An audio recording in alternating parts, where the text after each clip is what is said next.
You're listening to Skeptoid. I'm Brian Dunning from Skeptoid.com. Fukushima versus Chernobyl versus 3 Mile Island.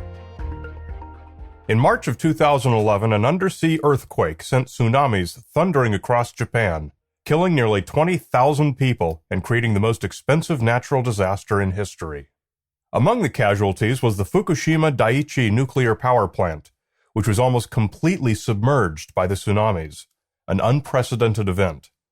Power was lost, obviously, cooling systems stopped, and the net result was a complete meltdown of 3 of the plant's reactor cores. It was a perfect storm of worst-case scenarios. And now, even years afterward, some are calling it a worldwide radiation disaster, worse than even Chernobyl. It will produce a staggering death count for decades or even centuries. Today, we're going to evaluate these assertions and see if we can separate fact from fiction. With the shocking end-of-the-world scenario headlines, such as "Your days of eating Pacific Ocean fish are over," and 28 signs that the West Coast is being absolutely fried with nuclear radiation from Fukushima, either Fukushima was the worst environmental disaster ever, or some of the worst misinformation ever is being trumpeted. To find out which, we'll put it into context with the 2 other best-known nuclear disasters: the 1986 explosion of a reactor at the Chernobyl plant in the Ukraine, and the 1979 partial meltdown of a reactor at the 3 Mile Island plant in Pennsylvania. The most important technical point to understand about various reactor kinds is the moderator. The moderator is a substance that slows down the fast neutrons being shed by the radioactive uranium fuel, converts their kinetic energy into thermal energy, and turns them into slow thermal neutrons. A thermal neutron is much more likely to strike another uranium nucleus. This allows a chain reaction, in which the fuel produces enough heat to power a conventional steam generator. Most nuclear reactors use water as the moderator.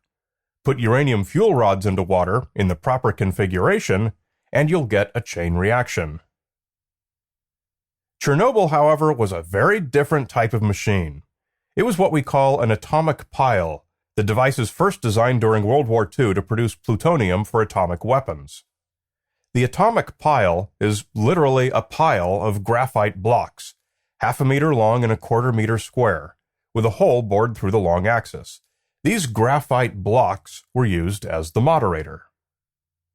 Now, the problem with building a reactor out of graphite blocks is that graphite burns.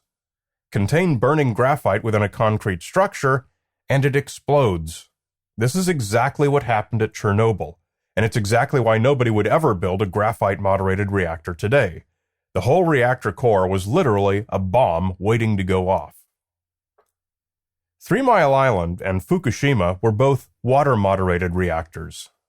This was one of the most significant safety improvements of the early 1950s. Fukushima's basic design is one of the earliest, called a boiling water reactor. The moderating water, which is also the cooling water, is directly boiled and drives a steam generator.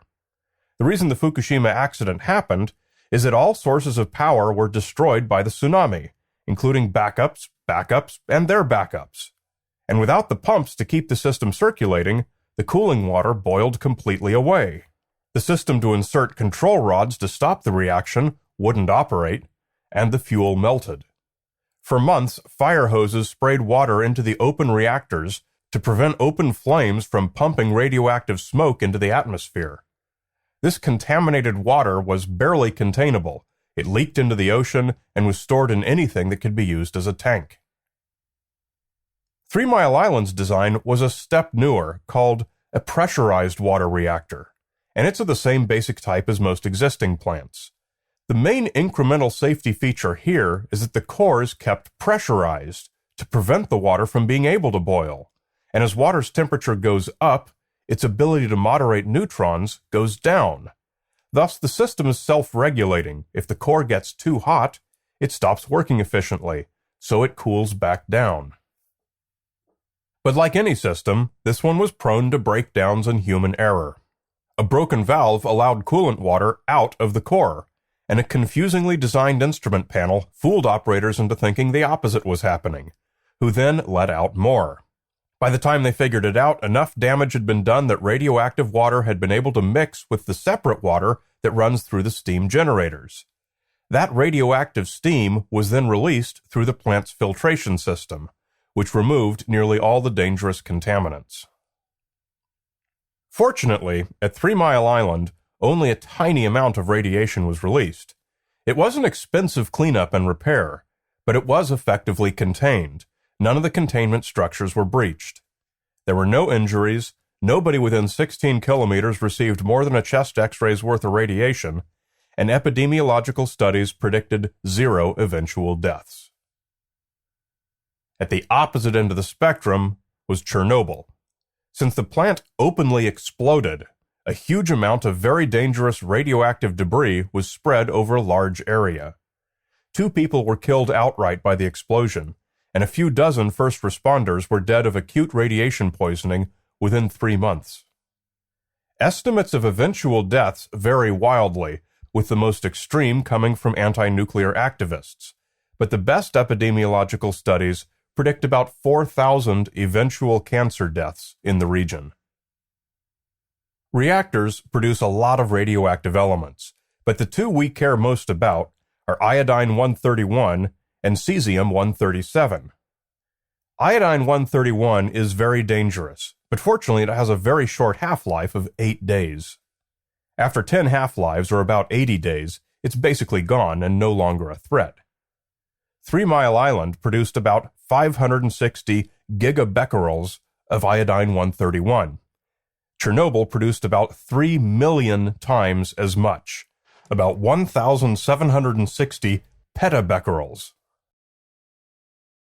Where does Fukushima fit between these two? At the high end, about 500 petabecquerels. That's about 1 million times more than 3 Mile Island and about a third of Chernobyl. But things were done very differently. The area around Fukushima was very quickly evacuated, and prophylactic iodine was distributed just as fast. Neither of these things were done at Chernobyl. The result was that in those first few weeks, when the iodine-131 presented a risk, lots of people near Chernobyl were exposed, and almost nobody was exposed at Fukushima. Then there's the cesium-137, which is the long-term threat about which bloggers and reporters expressed so much fear in the years following Fukushima. No significant amount was released at 3 Mile Island because it was filtered out. But at Chernobyl, 85 petabecquerels were scattered over the surrounding area. It has a half-life of 30 years, which is a really long time, and it's why we're probably going to have to wait for a few more 30-year half-lives to go by before the area around Chernobyl will be safe to move back in. At Fukushima, cesium-137 was in the smoke from the burning fuel and was in the cooling water sprayed into the damaged cores. A maximum of 15 petabecquerels, just over a sixth as much as Chernobyl, was released into the environment. How much cesium-137 does it take to produce 15 petabecquerels of radiation? About 4.7 kilograms. That's a lump a little smaller than a tennis ball. Now, don't think that sounds like an absurdly small amount. 4.7 kilograms is a lot of atoms. If spread into an atomically thin pancake, it could easily cover the entire world. As with all dangerous radioactive elements, we've done a lot of study on the health effects of cesium-137. Although it has a radioactive half-life of 30 years, it has a biological half-life of 70 days. 70 days is the amount of time it takes animals like us to get half of it out of our system. That can be accelerated to just 30 days with treatment. From animal testing done in the 1970s, we know that 140 megabecquerels per kilogram of body weight is a lethal dose. So with a little algebra, we know that Fukushima's 4.7 kilograms was enough cesium-137 to kill 1.5 million people. So here's the big but. Almost none of it will ever find its way into anyone's body. The Fukushima contamination is detectable all over the world, and it's probably in the bodies of everyone living on the planet. That's the nature of entropy. There's a lot of it in the water stored in the tanks at the Daiichi power plant and in the soil in the evacuated zone, but the rest of it has been carried by water and atmospheric currents everywhere.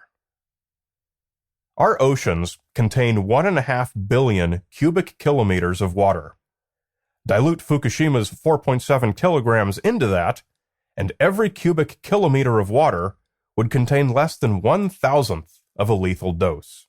In other words, to die from Fukushima's radiation, you will need to drink 1,000 cubic kilometers of seawater, and somehow manage to absorb every atom of cesium-137 from it.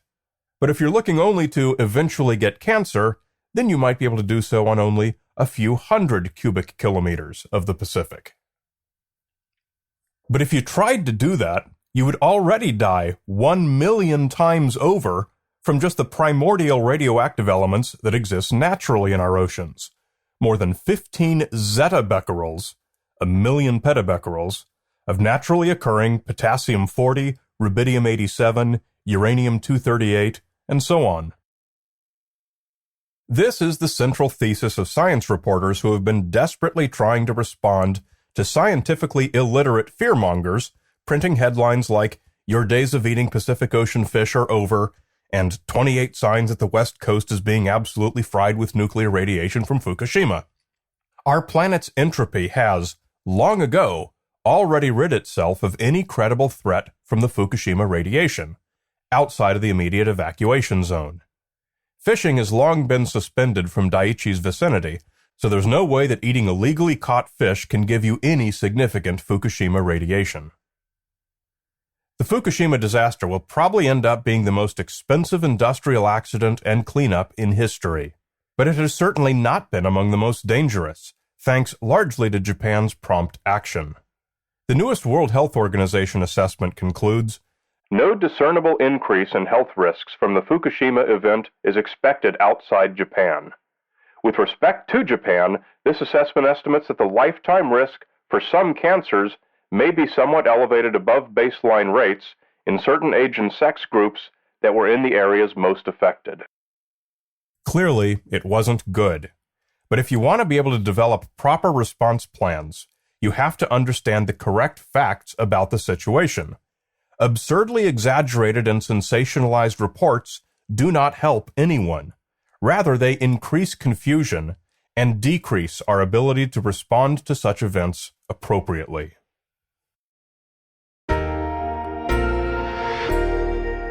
You're listening to Skeptoid. I'm Brian Dunning from Skeptoid.com.